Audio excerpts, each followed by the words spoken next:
I could start it with a little bit of a story that maybe will wake us up a little bit, give us a little bit of an understanding of how much HaKadosh Baruch Hu loves us, but at the same token, how unlimited HaKadosh Baruch Hu is. You see, most people today, struggle with emunah. Whether you're religious or not, most people struggle with emunah. They have a hard time believing that HaKadosh Baruch Hu really cares about every little thing that you're doing. Whether you're religious or not. I've met religious people and non-religious people that have a hard time believing that HaKadosh Baruch Hu cares whether you wash your hands in the morning, whether you're going to go to Knesset or not, whether you're going to pray on time or not, whether you're going to keep Shabbat or not. A lot of people think that HaKadosh Baruch Hu simply is too busy. You should know, thinking that is a Greek belief. That's what the Greeks, over 2,000 years ago, told Am Yisrael, yeah, we believe that there's a creator of the world, because obviously this big something we live in had to have come from somewhere. So we believe in HaKadosh Baruch Hu, but we believe he's so big and so powerful, he left. He's too busy to care whether you're going to wash your hands or not, whether you'll find a zivug or not, whether your paycheck is going to clear or not, whether the stock will go up or down. He's too busy for that stuff. He left. That's a Greek belief. That's why we celebrate Chanukah next week, which we'll discuss, certain halachot about it next week, B'ezrat Hashem, when it's more pertaining to the times. But nonetheless, that's what the Greeks wanted us to believe. Many Jews today have the beliefs of the Greeks without even knowing it. There was a study done about 2.5 years ago by a Jewish organization about the modern Orthodox community. Now, the people 2,000 years ago also had Yetzer Hara, just like us. Unfortunately, they fell for it. And HaKadosh Baruch Hu destroyed the Bet HaMikdash because of them. Every day the Bet HaMikdash is not built, that means that if it was, we would be destroying it. That's why HaKadosh Baruch Hu is not telling us, no, you don't have the merit to build the Bet HaMikdash right now. Opposite. If it was built right now, Hashem would be destroying it because of all the shtuyot that's in our mind. And this study that came out 2 years ago confirmed it. What did it confirm? One of the findings that they found on the modern Orthodox community, a study of about 4,000 or so different people, which is a relatively decent sized study for that size of a community, that over 50% of the modern Orthodox Jews, which again, if you ask a modern Orthodox Jew, are you religious? He's going to absolutely tell you yes. No modern Orthodox Jew will ever tell you, I'm not religious, I'm secular. The point of being modern Orthodox is that you believe that you are religious, but you're more modern with the times. It's like, stylish religious.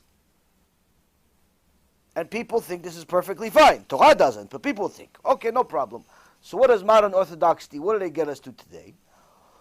Over 50% of modern Orthodox people, males and females, admitted that they do not believe in Hashgacha Pratit. They do not believe in divine providence, that HaKadosh Baruch Hu is monitoring every single thing that you do, including playing with your phone, including not paying attention, including thinking about the girl you're not even allowed to look at, including whether you believe that Hashem is going to give you parnasah or not.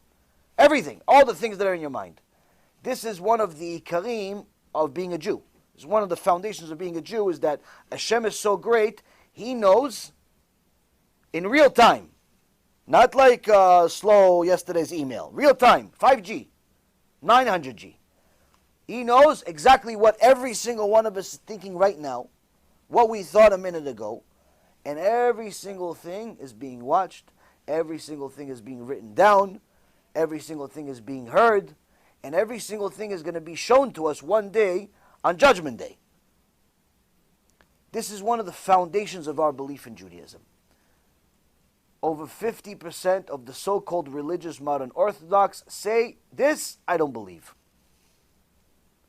Now, if you know who this person is that says, I don't believe it, You have somebody, your friend, your brother, your father, your mother. You yourself don't believe this. You cannot be counted in minyan.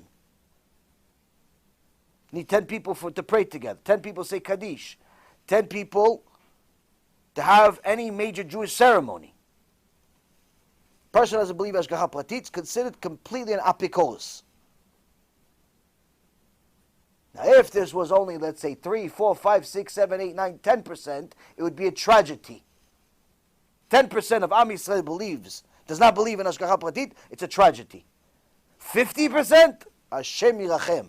It's an epidemic.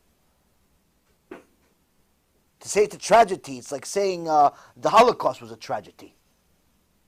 Any Holocaust survivor would tell you, calling the Holocaust a tragedy is the understatement of the year. 6 million Jews dying and getting slaughtered in cold blood. Calling that a tragedy is an understatement. How do you know it's an understatement? Take some time, go pick up one of the Sfarim, or you go on my YouTube channel, you go on your playlist called Holocaust Research. On there's a list of different lectures that we did about the topic, including an actual movie.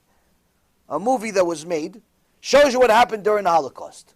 After you watch the movie, and you wipe your tears and probably clean up the vomit, you're going to realize why it wasn't a tragedy at all. It's not tragic at all. There is no word to describe what happened in the Holocaust. Tragedy is an understatement. It's sad and even more tragic that this generation, most kids, have no connection whatsoever to what happened in the Holocaust. Most Jewish kids today have no connection whatsoever. What do I care about the Holocaust? What? Tati, he survived? Okay, so he has some tattoo. I got a tattoo also. He got his for free. What? They have no understanding of what happened in the Holocaust. That means that we don't have to be concerned about the fact that the generation today is not connected to Avraham, Yitzchak, and Yaakov, Moshe, and Aaron from 3,000 years ago. We are so far removed from our reality, from our heritage, that we cannot even connect to a generation and a half ago. Why? One of the reasons is that we are the most ignorant generation that ever lived. We are simply a generation of people that are unlearned. Most of the information that people learn is on the internet and advertisements. That's how we learn. You tell somebody, listen, read this book. They can tell you, you have a video? Okay, I have a video. Oh, it's an hour and a half. You have something shorter? You have something shorter than an hour and a half? How long do you want it? 3 minutes, 3.5. You know, like Prague University. You know, like one of those videos. You have that? Give me the whole world history in 3.5 minutes. Can you give me? That means that it's impossible to teach such a generation. All of the people that are making these 1-minute Torah videos, 3-minute Torah videos, and even ourselves that are making clips of these shiurim, 5-10-minute clips. These shiurim, it's not supposed to be your limud. It's not supposed to be your daily studies, 5-10 minutes. That's supposed to be the appetizer. That 5-10-minute clip is supposed to entice you to want to watch the rest of the shiur. It's not supposed to be your entire learning. If all you're learning every day is 5-10-minute clips, you're never going to get far away. You're never going to get far, period. You're simply going to stay not very different than how you started. I tell you this hard information because, Rabotai Karim, the Holocaust is about to happen again. Gog Magog is written in the prophets over 3,000 years ago. It's a promise. It's not an assumption. It's not an estimate. It's a promise from HaKadosh Baruch Hu. And anyone that has not done tshuva will regret the day they were born. Now, I highly recommend that people take things seriously. Now, does that mean that you have to become a rabbi? No. Does that mean that you have to study from day till night? No. But it means you need to take Judaism seriously. First step, learn what the truth is. Second, do it. Enough with the excuses, because what's happening, Rabotai, is that people that have all of these safek, these doubts about Judaism, it's simply because they've never arrived at the emet. They've never arrived at the emet. They want to live the lie in this world, and they've never arrived at the emet. Now, David HaMelech, in Tehillim number 84, verse 11, is a verse. It says, "For one day in your courtyards is better than 1,000 elsewhere." Now, most people, myself included, understood this Tehillim, this verse, a very famous verse, as David HaMelech saying to HaKadosh Baruch Hu, Hashem, one day in a Bet Midrash is better than 1,000 days going and playing basketball, going and play video games, going on Wall Street making $1 million a day. One day, Bet Midrash, learning the Emet, is worth more than 1,000 days making $1 million a day. That's the pshat, that's the basic understanding that everybody had. It's David HaMelech talking to Hashem. Saying to Hashem, I love you so much, I love the Emet so much, that even one day of having it, Shtabach Shimo, it's the greatest thing in the world. But the Gemara Masechet Makot, page 10a, says the opposite. It says it's actually David being talked to by Hashem. David said to Hashem, Hashem, when am I going to die? When am I going to die, Hashem? Hashem says, I can't tell you. He says, what day of the week? It's going to be Shabbat. You're going to die on Shabbat, David. We spoke about this last week. So David says to Hashem, okay, so let me die on Friday. Let me die on Friday, so at least I don't die on Shabbat, so they can bury me on Friday. HaKadosh Baruch Hu says to David, I'm very upset at Am Yisrael. I'm very upset at Am Yisrael. Why am I upset? All of Am Yisrael, all of the people under David HaMelech are looking forward for David to die. Why? Because they already know the prophecy is, as soon as David HaMelech dies, HaKadosh Baruch Hu is going to give the kingdom to his son Shlomo, and Shlomo is going to build the Bet HaMikdash. Bet HaMikdash, it's like having HaKadosh Baruch Hu on better than WhatsApp, being friends with Hashem on Facebook. Shtabach Shemo, you go to Bet HaMikdash, talk to Hashem. You see a fire coming from heaven every single day in the shape of a lion to burn the korbanot. Imagine the cloud, but it's fire, blue fire, coming down from heaven every day. Lion. Who's not going to believe in miracles? Who's not going to believe in Ashgacha Pratit? You're seeing stuff happen. It's not like stories anymore. So all of Am Yisrael is looking forward to this. They want to build the Bet HaMikdash. So David HaMelech says to Hashem, let me die earlier, so that way everybody wins. One, I don't die on Shabbat, so because you can't bury a person on Shabbat. I die on Friday. And two, Am Yisrael is happy. Why? I die a little earlier. HaKadosh Baruch Hu says to David,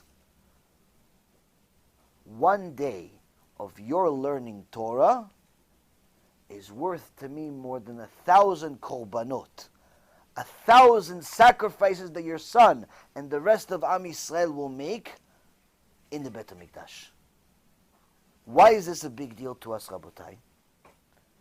Anybody here David HaMelech? No. Anybody here related to David? Not so sure. Rabotai,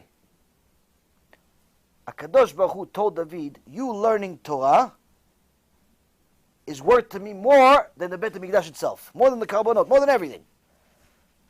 Why is this important? That means that you sitting here right now, listening to Torah, is worth to HaKadosh Baruch Hu more than all of the sacrifices of the Bet HaMikdash. You opening a Gemara, learning, sweating a little bit, trying to figure out what does it actually mean? Who's against who? Why are they arguing? Why can't they all be friends? Why is there machloket? Why do I care about this specific issue if it already happened 3,000 years ago? And so on and so forth. You toiling to get to the emet, to get to the bottom line of the truth, is worth to HaKadosh Baruch Hu more than korbanot, more than sacrifices at the Bet HaMikdash. That's how much it's worth. So, with that being said, this is how we know how valuable the emet is to Hashem. How valuable it is for Hashem for you to know it before it's too late. Because the Gemara in Masechet Avodah Zarah says, once Mashiach comes, there's no more nothing. There's no more conversions, there's no more tshuva, there's no more, oh, I'm sorry. Once Mashiach comes, we're finished. The reality is, it's finished really before that. Why? Why is it finished before that? Because Gog u'Magog is going to happen before the Mashiach comes. Gog u'Magog is not going to be a peaceful war. You know, one side shoots, the other one waits, gets hit. Okay, you know what? We'll wait 2 weeks, then we'll hit you back. Gog u'Magog is going to be a very, very scary war, making everything else that happened before it seem like child's play. And that means we're not going to have the opportunities we have today to study Torah whenever we feel like it. Go, wake up, look at your phone. Instead of seeing all the junk, you go on BezratHashem.org, you go to our YouTube channel, you go to our app, you go to the podcast, you press play, and you sit there while you're drinking your coffee. A few times a week, you roll out of bed, you have a shiur 20 minutes away, 5 minutes away, for free. We're not going to have those opportunities. Meaning that to do tshuva during the war is not going to be a piece of cake. Go to minyan, go pray. You have 5, 6, 7, 10 choices in many Jewish communities. You can pray whenever you feel like it sometimes. You need tefillin. All you got to do, make a phone call, send a text message, send a few dollars. You got tefillin within a few days. You want a book? You go on the internet, within 2 days. You got the book, whatever book you want, whatever sefer you want. Not going to be that easy. It's not going to be that easy. Meaning that to do tshuva once the war is out, it's pretty much the end of times. It's pretty much the end of doing tshuva. Because to do tshuva takes time. You need to know stuff. You need to know what you don't know today. You need to know halachot Shabbat. How do you keep Shabbat? Better yet, how do you not violate Shabbat? Most people think that keeping Shabbat is sleeping, eating, going to shul if you feel like it, and hanging out with the guys. That's what most people think keeping Shabbat is. That means that all of the cows right off of I-95, they're all Shomer Shabbat then. They do it every day. They eat, they drink. They don't go to Beit Knesset usually though. So whenever they go, they come as steak. So what, they're all going to go to Gan Eden? Shabbat is not just about eating, drinking, going to Beit Knesset and sleeping. It's more than that. You need to know that. You need to know how to keep the holidays. Not just the fast. Fasting on Yom Kippur is not really the ikar. Most people think they fast on Yom Kippur. Oh yeah, I keep Yom Kippur. Vast majority of people do not keep Yom Kippur without even knowing it. Why? The Mishnah says, "האומר אחטא ואשוב, אחטא ואשוב, אין מספיקים בידו לעשות תשובה, ויום כיפור לא מכפר על מעשיו." Someone who says, I'm going to sin, then do tshuva, sin, do tshuva, HaKadosh Baruch Hu is not going to let him do tshuva, and even Yom Kippur is not going to help him. So Chamim say, what does this mean? Yom Kippur, Rabotai, the Gemara Masechet Ta'anit, page 25a, says, the whole point of Yom Kippur is for you to do tshuva, not for you to fast. If you fasted on Yom Kippur, but you didn't do tshuva, you didn't commit to stop sinning, all you did is diet. In Shemaim, they don't even count like you kept Yom Kippur. It's meaningless. Hashem doesn't care if you eat. Hashem cares if you eat. If he didn't want you to eat, he just put starvation. Famine. Everybody's religious. So the point is, Rabotai, these are the types of things you're going to need to know, because that's the emet. That's the emet. If you didn't know it until now, Baruch haba. Welcome. This is Judaism.